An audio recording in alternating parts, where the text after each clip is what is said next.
Alright, so pa-change oil naman tayo mga kilo.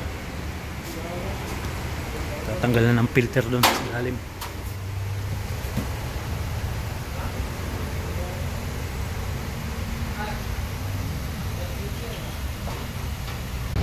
Alright, tubig pang wiper.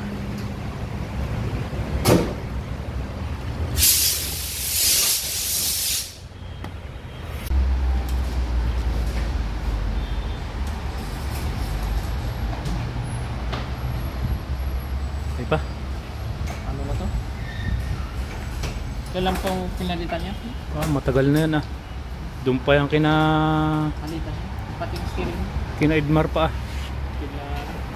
Medyo na lahat. Check yung battery.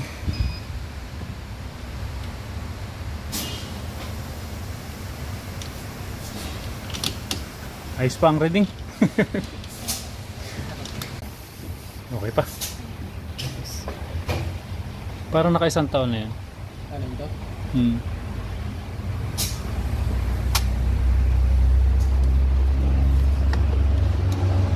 Okay. Bolt starting point 2.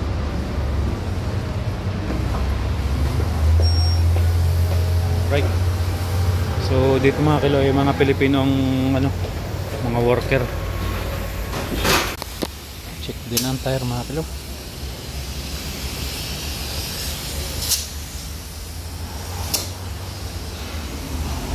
Right na din yung kabila.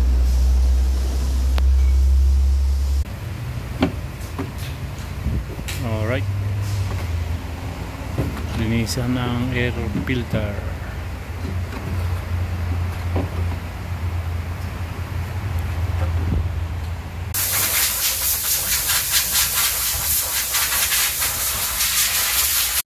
Yun na, sinali na mga kilo.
Babayad na tayo.